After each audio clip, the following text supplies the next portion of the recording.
Olá, meu nobre, olá, minha nobre, sejam todos muito bem-vindos mais uma vez. E se você ainda não me mandou o teste diagnóstico, está perdendo seu tempo, porque já já eu vou passar uma nova atividade e aí vou encerrar o recebimento do teste diagnóstico, beleza? Eu vou avisar aqui na aula, olha, a partir dessa aula encerrou o teste diagnóstico, já estamos na quarta aula, o teste diagnóstico eu passei no início da segunda aula, fica de olho, beleza? Hoje nós vamos continuar a falar sobre argumentação, na verdade nós vamos fechar aí essa parte da consistência do texto, ok? Você deve ter percebido, falou assim, nossa, mas os manuais de redação normalmente começam num passo a passo. Eu comecei falando sobre parágrafo, lembra disso? E aí nós partimos para a consistência do texto, justamente porque o meu objetivo é que você tenha uma prática maior do que a teoria. Por isso eu comecei por essa parte mais de consistência de conteúdo, beleza? Muito bem. Então, na aula passada, eu encerrei os valores do texto argumentativo e comecei os argumentos, os tipos de argumento que seriam importantes, que seriam interessantes para o texto de qualquer banca aí, para a prova de redação de qualquer banca. Portanto, falamos na aula passada sobre argumentação utilizando fato histórico, utilizando analogia e também utilizando fato-exemplo. Agora vamos falar sobre uma outra forma de conferir consistência ao seu texto.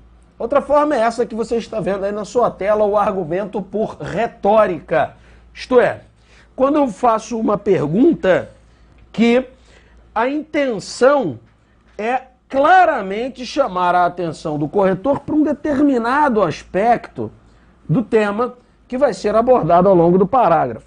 Agora, olha, muito cuidado, meu amigo, minha amiga. A resposta deve ser sempre apontada na sequência. Isso é, ainda no mesmo parágrafo. Aqui vale eu explicar um pouquinho do porquê disso. Muita gente me pergunta, mas professor, por que eu não posso responder no parágrafo seguinte?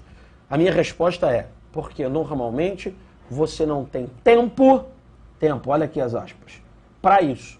Por que você não tem tempo para isso? Porque qualquer banca de concurso público lhe dá aí um texto argumentativo, quando é aquele texto padrão, aquele texto grande de resposta discursiva, você vai ter aí de 25 a 30 linhas para fazer.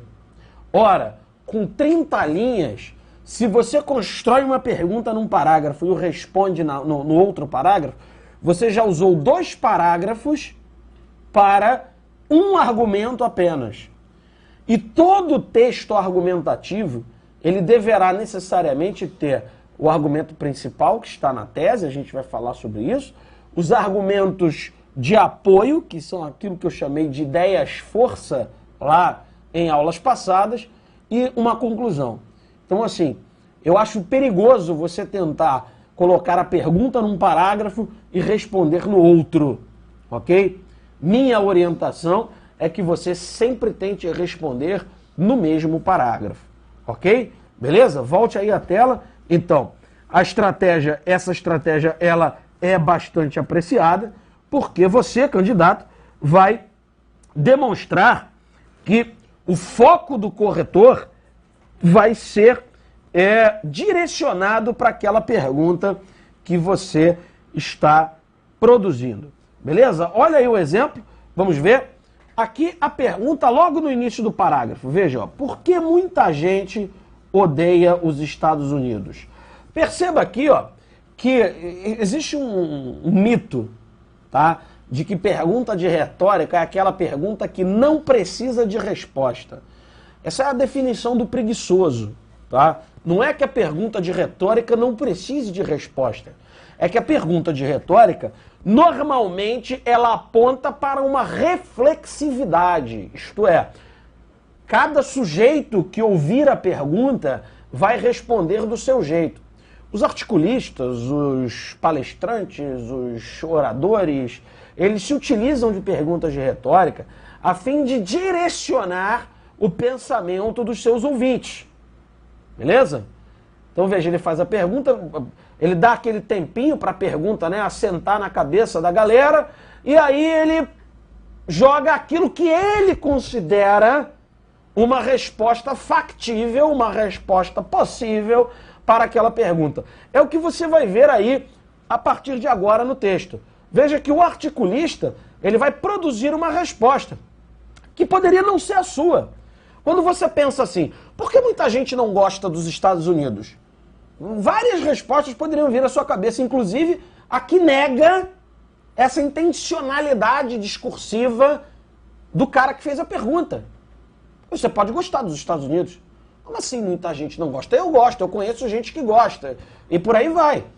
Então esse papo de que a pergunta ela não precisa de resposta não é verdade. Assim como, tá, você pode ter uma resposta diferente. E aí o cara vai apontar, vai direcionar o seu pensamento. É isso, por isso que essa estratégia é muito apreciada pelos avaliadores, porque o avaliador vai perceber que você está direcionando a resposta. De outras palavras, você tem uma opinião concreta sobre aquela pergunta. Veja comigo aí, ó. Essa pergunta, feita recentemente por um repórter de televisão num outro contexto, não é tão difícil assim de ser respondida e explica muita coisa quanto ao ódio que é dirigido aos americanos e aos que adotam seu principal produto de exportação, o American Way Life. Depois eu vou falar sobre isso aqui, ó, a utilização de palavras estrangeiras, né, que muita gente proíbe, e eu sempre digo para os meus candidatos, não é que seja proibido, você tem que usar com parcimônia, tem que saber utilizar, beleza? Volte ao texto aí comigo. Entre tantos fatos, pode-se citar que os Estados Unidos da América foram o único país do mundo a jogar bombas atômicas sobre outro país. Olha aí, ó. Então, ele está dando uma primeira resposta, vou trocar aqui a caneta, olha, ele está dando uma primeira resposta para essa pergunta. Por que tanta gente odeia os Estados Unidos? Porque os Estados Unidos jogaram bomba atômica sobre o Japão. Segunda resposta, começa aqui, ó. A CIA assassinou diversos dirigentes legítimos de outros países, e agora vem o fato exemplo, como Salvador Allende e Patrice Lumumba e muitos mais mundo afora. Então, uma segunda resposta para essa pergunta. Não acabou, não. Esse ponto aqui não é um ponto parágrafo, ok? É um ponto continuativo. É porque eu tive que trocar o slide aí para que ele pudesse ficar fácil de você ler. Então, continuando. A lista de golpes preparados pela CIA, olha aí, terceira resposta, é extensa. Por incrível que pareça, em 1987, quarta resposta, os Estados Unidos foram o único país ocidental a votar contra uma moção internacional de condenação ao terrorismo, quando mais de 150 países o fizeram. Quinta resposta para a pergunta de retórica. Mais de 500 mil de crianças nasceram deformadas graças à indiscriminada guerra química empreendida pelas forças norte-americanas no Vietnã. Enfim, há um sem número de respostas disponíveis. Como você pôde perceber, meu amigo, esse papo de que a pergunta de retórica é uma pergunta que não precisa de resposta é, ó, conversinha fiada. Nada disso. Como você pôde perceber, o sujeito direcionou o seu pensamento e o meu para dizer que muita gente não gosta dos Estados Unidos por causa disso, disso e disso. Então ele comprovou o argumento dele, que muita gente não gosta dos Estados Unidos, porque muita gente foi vítima de tudo isso aí que você leu no parágrafo construído. Beleza? Então vale você ficar de olho nisso. É por isso que eu afirmei lá atrás que a argumentação por retórica é uma argumentação muito apreciada nas bancas de concurso público. Beleza? Combinado? Então vamos para frente. Próximo tipo de argumento, veja comigo aí na tela, argumento por raciocínio lógico ou constatação. Beleza? Como o próprio nome diz, você vai construir um argumento a partir de um raciocínio lógico. Quando eu penso em raciocínio lógico, eu imediatamente penso numa relação de causa e consequência, ok? Agora veja como isso é lido pelo seu amigo avaliador. com essa estratégia, o candidato demonstra para o corretor que a conclusão apresentada é válida e necessária, e não apenas uma ilação pessoal facilmente contestável e inconsistente. O que é uma ilação pessoal? Eu vou dar um exemplo de uma ilação pessoal no final da aula de hoje. Eu peguei um parágrafo que um aluno me enviou sobre um determinado texto, eu tinha passado de um outro trabalho meu, eu passei um tema, ele construiu, e eu, obviamente, pensando, cara, eu preciso montar uma aula, tal, você se incomoda se eu usar parte do seu texto? E eu fiz exatamente o que eu me propus a fazer no seu teste diagnóstico. Anotei para ele, mostrei para ele por quê, e fez parte de um teste diagnóstico, isso que você vai ver no final da minha aula, beleza? Mas veja, ilação pessoal é quando você cria, você fala alguma coisa e você não consegue comprovar. Passa a ser uma ilação, passa a ser um argumento inútil, um argumento inconsistente. Vamos ao exemplo aí do argumento por raciocínio lógico. Leia comigo. Chamar os moradores dos morros e favelas cariocas de excluídos é um erro calamitoso. Veja aqui que o sujeito estabelece um valor ético, né? Certo e errado. Lembra disso? Vamos lá. Conforme já nos escreveu Ferreira Goulart. Isso porque há mais de 2 milhões de pessoas nessas áreas que têm uma vida socialmente ativa. Veja a construção do raciocínio, veja. Não devemos chamar essa galera de excluída, por quê? Raciocine comigo. Eu tenho 2 milhões de pessoas que moram ali. Esses milhões de pessoas têm uma vida socialmente ativa.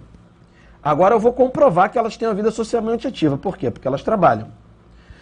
As pessoas que estão lá também estudam. Ou, além de trabalhar e estudar, levam os filhos à escola. Participam de sindicatos ou de organizações comunitárias. Vão à igreja, etc. Tudo isso aqui para construir um raciocínio lógico de que não devo chamar essa galera de excluída porque esses caras têm uma vida socialmente ativa. Ah, tem? Como assim? Assim, assim, assim. Assim, assim, assim e assim. Beleza? A maior parte dessas pessoas trabalha longe da sua comunidade. Trabalha no comércio, trabalha na indústria, trabalha no setor de serviços. Alguns são funcionários públicos, outros militam, isto é, eles trabalham no que se chama de terceiro setor. Então, como você pode perceber, eu construí o início desse meu argumento lógico. Agora, o parágrafo não acabou não. Veja comigo aí, ó. Se tal parcela da população participa ativamente da vida social, econômica, cultural, religiosa e esportiva da cidade, logo, portanto, conclui-se logicamente que não pode ser considerada excluída. Percebeu aí, meu nobre, minha nobre? Então veja que a própria argumentação, o próprio desenvolvimento do parágrafo faz tanto sentido, tem tanta lógica, que aí eu não precisei de nenhum dos outros que nós vimos até aqui. Não precisei da retórica, não precisei aí do fato exemplo, embora eu tivesse colocado aí uma série de fatos. Percebeu aí que uma série de fatos foram elencados? Porque na favela tem gente, existe favela com 2 milhões de pessoas? Existe, tá? A Rocinha que não nos deixa mentir, o Complexo da Maré e tantas outras favelas, comunidades, tá? E do Rio de Janeiro. Lá tem pessoa de bem que trabalha? Tem. Lá tem donas de casa de bem que levam seus filhos à escola? Tem. Então, como você pode perceber, uma série de fatos elencados para fundamentar o raciocínio lógico. A constatação. Eu constatei que quando eu chamo alguém que mora numa comunidade carente, numa favela, vulgo favela, né, no Rio de Janeiro, quando eu chamo esse cara de excluído, eu estou cometendo um erro calamitoso, porque esse foi o meu argumento. Lembra disso? O argumento foi esse. Não posso chamar o cara de excluído, porque isso é errado. Valor? Isso, valor ético. E aí eu comprovei por raciocínio lógico que a minha colocação está correta. Veja, mas professor, isso é valor ético mesmo? Tem gente que vai dizer que isso aí é correto? Tem. Tem gente que acha que o sujeito que mora lá na comunidade, ele realmente é excluído. E vai utilizar, às vezes, o mesmo tipo de argumento. Volte ao texto comigo. Eu vou voltar aqui só para chamar a sua atenção. Veja aqui, ó. Eu vou marcar de vermelho aqui, ó. Veja a partir desse trecho aqui, ó. Aqui para onde está indo a minha seta aqui, ó. A maior parte delas trabalha longe da sua comunidade. Nos setores comercial, industrial, serviços, etc. Esse trecho todo aqui, ó. Volte agora aqui para mim. Esse trecho todo que eu marquei para você pode sim fundamentar quem chama o cara de excluído. Por quê? Porque ele vai dizer que lá dentro da comunidade ele não tem oportunidade. Porque lá o comércio que tem é um comérciozinho muito pequeno, lá não tem indústria, lá não tem setor de serviços, as instituições públicas não chegam lá. Por quê? Porque você não vai ter uma agência do Correio lá, você não vai ter um Banco do Brasil lá, você não vai ter uma série de situações que o sujeito tem que descer da sua comunidade para encontrar lá no asfalto, né? Para lembrar ali a musiquinha do Skank, né? O asfalto e a favela e tal, etc. Então vai ter gente que vai dizer que aquele cara lá é excluído sim, tá? Que ele não tem as mesmas oportunidades de quem mora no asfalto. Então é sim uma questão opinativa, o sujeito chamar ou não de excluído. Tá? Particularmente eu concordo com essa argumentação aí. Não devemos chamá-los de excluídos por conta, inclusive, desse raciocínio que foi construído aí. Beleza? Eu não posso deixar de chamar a sua atenção, quando eu falo em raciocínio lógico, constatação e etc., eu não posso deixar de chamar a sua atenção para um negócio chamado truísmo. Cuidado. Eu vejo muito candidato gostar muito, falar para mim assim, porra, professor, adorei esse negócio de raciocínio lógico. Aí o cara constrói a redação dele com uns 2 ou 3 parágrafos de argumentação somente com raciocínio lógico. Só que aí o cara deixa de argumentar logicamente e ele passa a usar um negócio chamado truísmo. Que diabo é um truísmo? Nunca ouviu falar em truísmo? Pois vai ouvir falar agora. Truísmo é quando eu crio um argumento redundante, tá? Quando eu utilizo um valor alético. Isso é um truísmo, que vem da palavra inglesa, true, verdade. Entendeu?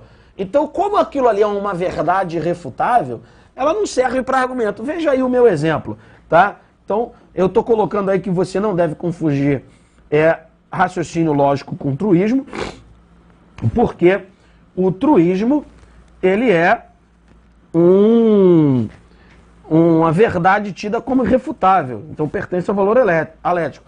Então, você percebe que a parada é de tal forma evidente, o que você vai falar tá tão na cara, salta tanto aos olhos, que é desnecessário, tá? É desnecessário você falar. Veja aí, imagine esse tipo de construção. As plantas, ao fazerem a fotossíntese, liberam gás carbônico. Ora, não tenha dúvidas, o sujeito que vai corrigir uma redação, ele sabe esses truísmos, essas verdades universais e irrefutáveis, você não precisa citar. Mas, professor, eu vou ser penalizado se eu colocar alguma coisa como isso na minha redação?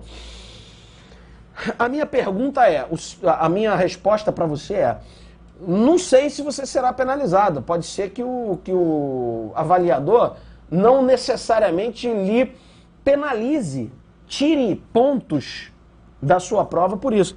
Mas se ele tiver que atribuir pontos, porque o conteúdo é de exclusiva competência do avaliador atribuir nota de conteúdo nas redações.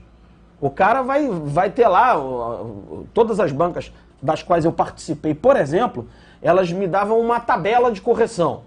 Né? A grosso modo era isso. E aí dizia, olha, professor, o senhor vai atribuir para argumentação até 1,5 ponto. O senhor vai atribuir para informatividade, isto é, se o sujeito apresentava bom conhecimento, bom domínio do tema, do conteúdo, até 1,5 ponto. Então eu tinha de 0,10 a 1,5 para atribuir para o candidato. Entendeu? E a consistência argumentativa estava nisso também. Então o que acontece? Muitas bancas dão para o avaliador esse tipo de elasticidade para atribuir pontos ao candidato. Então, quando você se utiliza de um truísmo, você deixa o seu argumento muito fraco, muito inconsistente, e aí é melhor você não usar. Beleza? Combinado? Muito bem. Terminada aí a ideia do argumento por raciocínio lógico, vamos para o próximo, que é o argumento por citação, que muitos bons manuais de produção de texto chamam de argumento de autoridade, ou citação de autoridade, ou evidência de autoridade. Tudo isso está dizendo a mesma coisa. Leia comigo aí. O argumento por citação, ele é aquele que vai demonstrar uma perspectiva analítica, ok?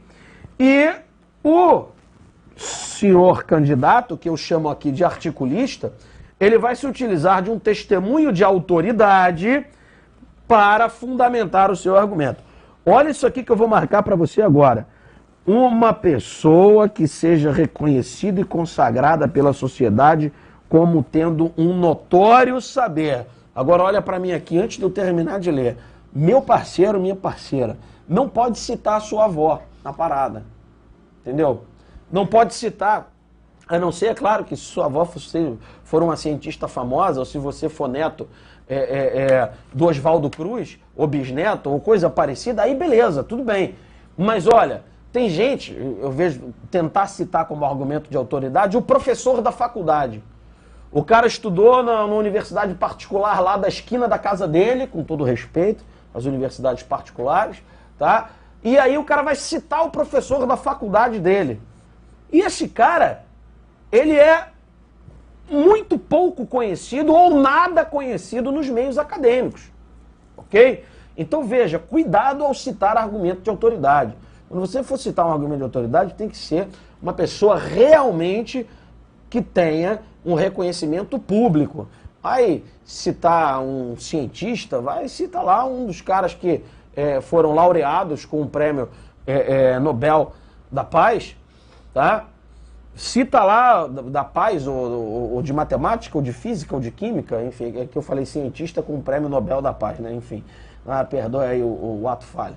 Tá? Mas enfim, cita alguém que na grande imprensa, na grande mídia, o sujeito tenha ali um reconhecimento evidente. Aí sim você pode citar.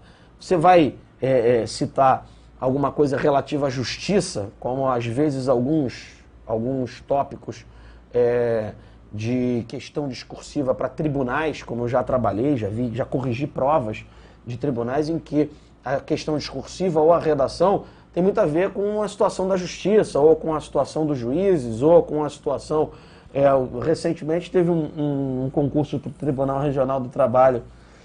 Se não me falha aqui a memória, foi da 9ª região, que a redação que se pediu tratava sobre um determinado aspecto dessa Operação Lava Jato, citando lá, inclusive, o juiz Sérgio Moro, que é um dos caras mais conhecidos do país atualmente, né, por conta disso. Então, veja, você vai citar, aí você vai fazer um argumento de autoridade, então cita lá um ministro do Supremo Tribunal Federal, cita um ministro da Justiça e por aí vai, beleza? Nada de citar pessoas desconhecidas. Então, qual é o objetivo? Leia aí. O objetivo desse tipo de argumento é dar ao texto confiabilidade, tão expressiva como aquela de que desfruta o autor citado. Em outras palavras, meu nobre, minha nobre, é você se apropriar, olha minhas aspas aqui, né? Não estou mandando plagiar ninguém, pelo amor de Deus, mas você vai se apropriar da ideia do cara, você vai fazer uma citação direta ou uma citação indireta daquele sujeito, para mostrar que o seu argumento ele é tão consistente quanto aquilo que pensa o fulano ou a fulana. É assim que a banda toca. Beleza? Leia comigo o exemplo. Olha aí, ó. Promover a ascensão social dos menos favorecidos está a serviço do sistema capitalista. Veja bem que esse é o argumento do sujeito, tá? É o argumento, o tópico frasal do argumento do cara. Apesar da resistência de um empresariado ainda fincado em arcaísmos, que dizem, por exemplo, que uma massa de desempregados é importante ferramenta de pressão, pois serve para mostrar ao empregado o que o aguarda caso não se submeta às condições de trabalho propostas. A cada dia fica mais evidente que a eliminação da miséria beneficia o sistema, uma vez que aumenta o mercado consumidor. Esse é o argumento do cara. O patrão pode, como qualquer pessoa, ser bom ou mal, generoso ou avaro. Mas, olha aqui a citação indireta do cara, na verdade é uma citação direta, né? Como diria Karl Marx em seu famoso manifesto, o capital governa o capitalista, como você bem pode perceber aí. Então, meu nobre, a citação direta aí do Karl Marx para ajudar a fundamentar o argumento do sujeito. Que, bom, se o capital, como disse Marx, se o capital governa o capitalista e eu aumento a massa de consumidores, então é melhor para o capitalismo que haja ascensão social, porque vai ter mais gente podendo comprar. Isso na argumentação do sujeito aí, tá bom? Beleza? Então, esse é o esquema da citação de autoridade. Quem é Karl Marx? Todo mundo conhece. O cara que em 1848, juntamente com outro filósofo chamado Friedrich Engels, publicou o Manifesto Comunista. Beleza? Combinado? Muito bem, então vamos para o próximo tipo de argumento, que é a utilização de dados estatísticos, chamado de argumento por estatística, enfim.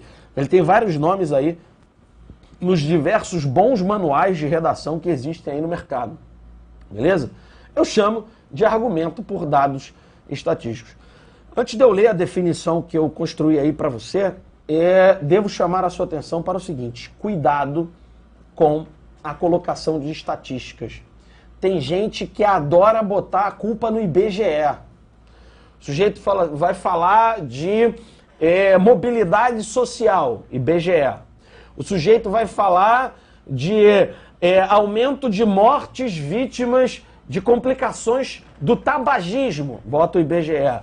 O sujeito vai falar de como o Brasil perdeu a Copa do Mundo de 2014. Aí os caras citam o IBGE. O cara vai falar da mãe dele, o cara cita o IBGE. Parceiro, esqueça o IBGE. Bote cada macaco no seu galho. Você vai falar de saúde? Tem tantos órgãos da saúde que emitem estatísticas periódicas, tá? Tem as secretarias municipais de saúde, as secretarias estaduais de saúde, tem o Ministério da Saúde, tem a Organização Mundial da Saúde, a OMS, e por aí vai. Isso vale para qualquer outro tema, para qualquer outro foco que você queira dar.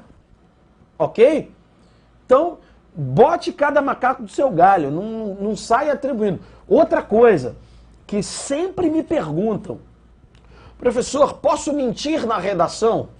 Eu escuto essa pergunta quase toda vez que eu começo um curso de redação. Eu recebo uma pergunta dessa por e-mail. Aí, para evitar isso, agora por acaso ninguém me perguntou ainda. Eu estou na 4ª aula e ninguém me perguntou. Mas uma das primeiras coisas que me perguntam, principalmente em aulas presenciais: professor, posso mentir na redação? Eu sempre falo: cara, então, mentir nunca é legal, né? Vamos combinar. Agora, se você vai mentir, então minta com categoria.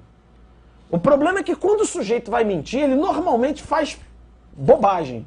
Normalmente o cara cria ali uma parada tão esdrúxula, uma situação tão ridícula, que aí o avaliador percebe que o sujeito está inventando. E outra coisa, cuidado com a invenção de dados.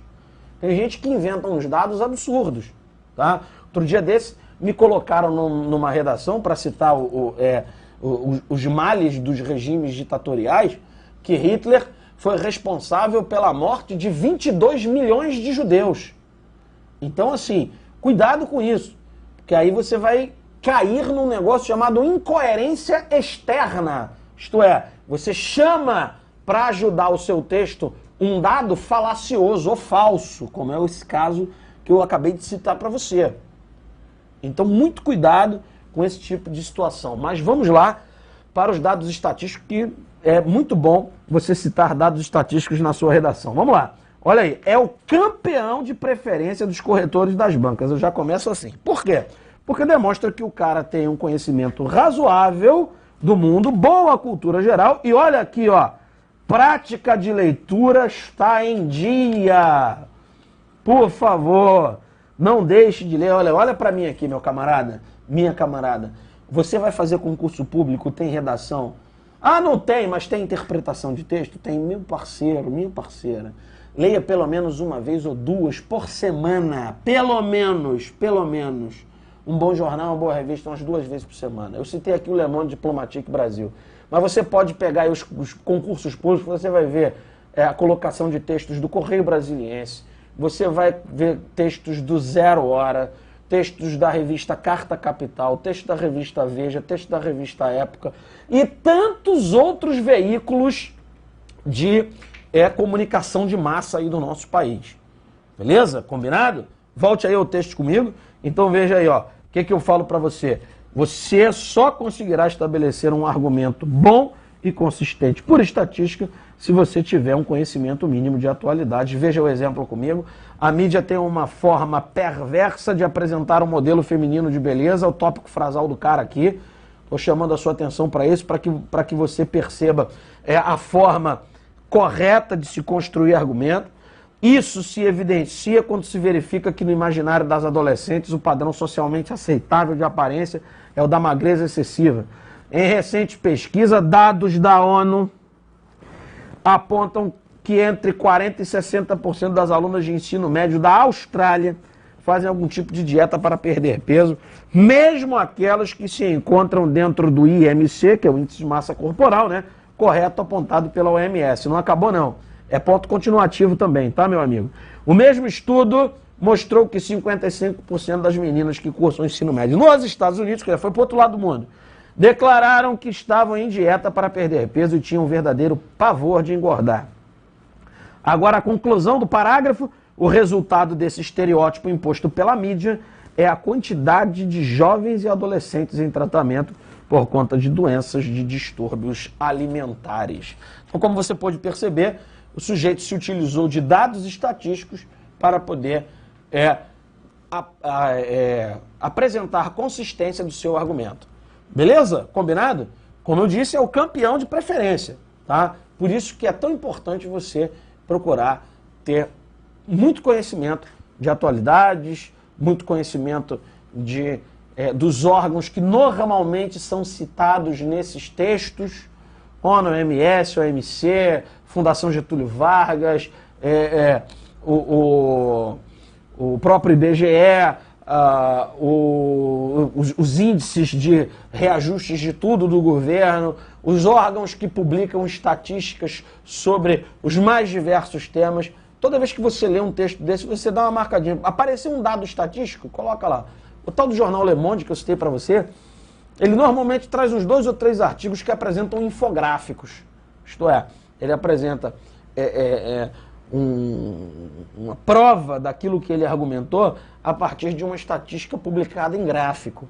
Então vale você dar uma olhada nisso e sublinhar ali as fontes, beleza? Mas eu prometi a você que eu ia trazer um trecho. Observa aí esse trecho que é uma ilação pessoal. Olha aí, ó.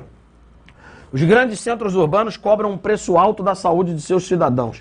Perceba que o tópico frasal está correto. O sujeito fez um tópico frasal legal. Agora veja o que ele usou para tentar comprovar que os grandes centros urbanos cobram um preço alto da saúde de seus cidadãos. A cidade tem muitos habitantes e isso faz com que as pessoas adoeçam. Agora olha para mim aqui, olha para mim aqui. Por que uma cidade que tem muita gente faz com que a pessoa adoeça? Qual é a relação que existe nisso aí? Então, como você percebe, tá meio sem nexo. Volte ao texto. Muita gente que nunca teve crise de rinite, por exemplo, passa a ter quando vai morar numa cidade grande, quando estava acostumada a respirar melhores ares. Olha para mim de novo aqui. Como você pode perceber, há uma incoerência interna aí. Porque o sujeito falou um negócio, depois ele entrou em falar sobre rinite, dizendo que os sujeitos que foram morar em cidade grande têm que passam a ter crise de rinite. O cara faz uma afirmação que não é verdade. Tem muita gente que sai de uma cidade pequena, vai morar na cidade grande, que não tem crise de rinite, coisa alguma. Cadê a fundamentação desse negócio que o sujeito falou? Vai para acabar de chutar o pau da barraca. Olha aí. É por isso que quanto mais uma cidade incha, mais gente doente aparece. Cadê o fundamento disso? Percebeu aí? O cara fez um tópico frasal legal. Eu até acho que os grandes centros urbanos cobram um preço alto da saúde dos seus cidadãos. Só que aí eu colocaria uma série de evidências de provas que, obviamente, nada passa por aí. Eu colocaria o estresse do grande centro urbano, o estresse causado por trânsito, estresse causado por má alimentação, porque o sujeito trabalha muito, aí não tem tempo de almoçar direito, aí come salgadinho, come McDonald's e por aí vai. Eu ia entrar numa outra vertente para poder justificar que o grande centro urbano cobra um preço alto dos seus cidadãos. Ó, para encerrar, que meu tempo já estourou há muito tempo, olha para esse quadro aí, ó.